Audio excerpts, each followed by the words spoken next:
partir de l'automne 2024, les droits de scolarité annuels pour les étudiants canadiens hors Québec passeront d'environ 9 000 à 17 000 et un tarif plancher de 20 000 sera imposé pour les étudiants internationaux.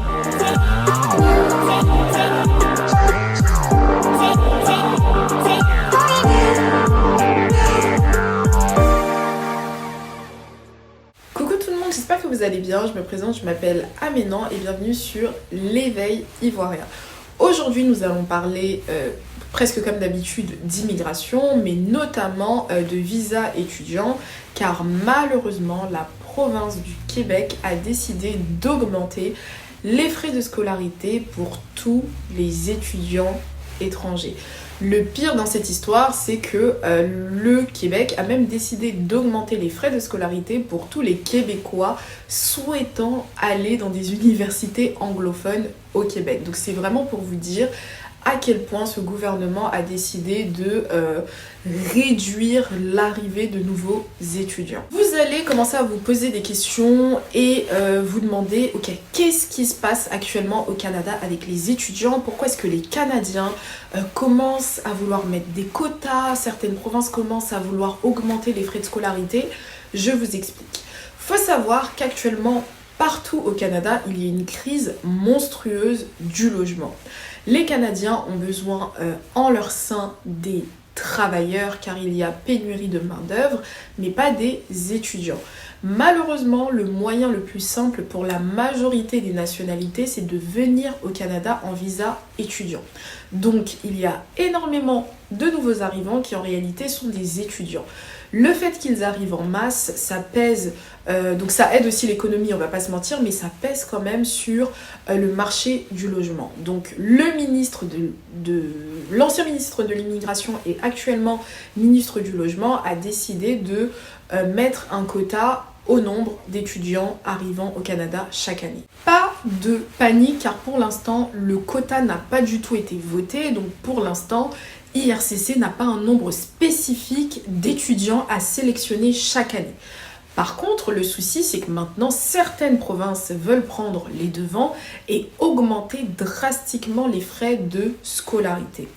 Il faut savoir que la province du Québec veut que chaque étudiant étranger souhaitant faire ses études au Québec puisse payer un minimum de 20 000 $ la scolarité.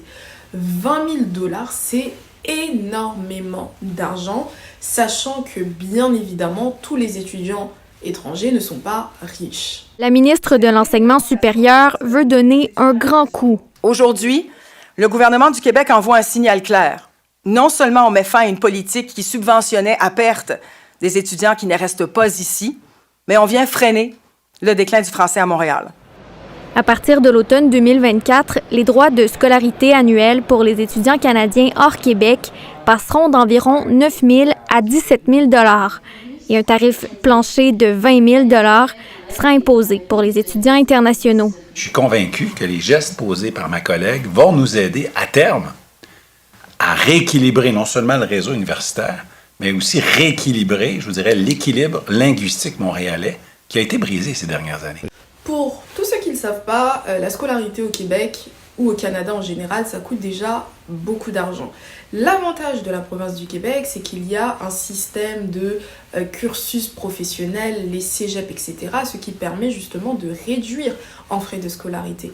Mais puisque le gouvernement du Québec souhaite augmenter à minimum 20 000 $ les frais de scolarité, on est bien d'accord que les étudiants étrangers vont se faire arnaquer car les universités vont naturellement augmenter leur prix si 20 000 $ devient le minimum. Personnellement, ça ne m'étonne pas du tout de la province du Québec, en tout cas que ce soit la première province à réellement vouloir s'attaquer au problème des étudiants étrangers et donc à augmenter drastiquement les frais de scolarité, car le Québec, c'est une province qui est extrêmement compliquée en termes d'immigration dans tous les sens du terme. D'ailleurs, pour éviter de se faire passer comme d'habitude de raciste ou de province qui est contre les lois d'immigration, etc., ils ont décidé d'augmenter aussi les frais de scolarité à un plus petit niveau à tous les étudiants québécois désirant effectuer leurs études en anglais. Ça n'a absolument aucun sens car tout le monde sait que la majorité des étudiants dans les universités anglophones du Québec sont étrangers.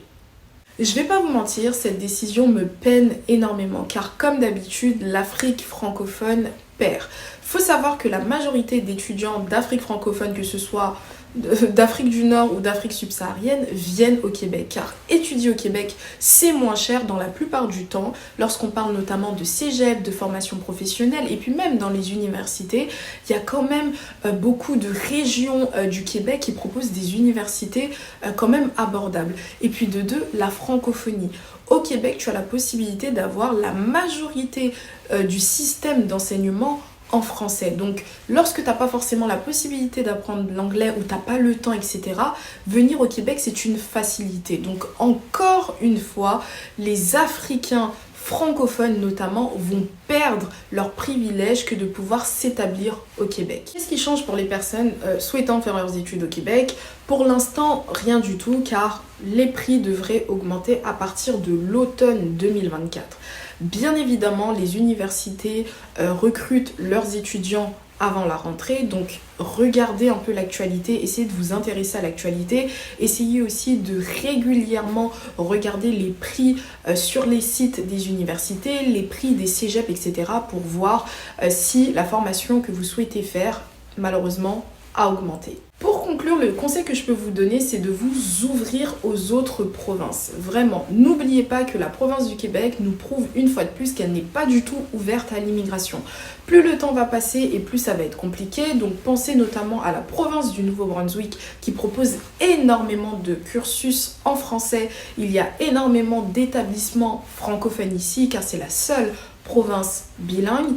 Pensez aussi aux universités francophones établis dans des provinces anglophones. Enfin, il y a beaucoup d'alternatives car le Canada, c'est un pays qui est bilingue. Ce sera tout pour cette vidéo. Je vous invite à vous abonner, commenter, liker, partager. Et moi, je vous dis à la prochaine pour une prochaine vidéo. Bye bye!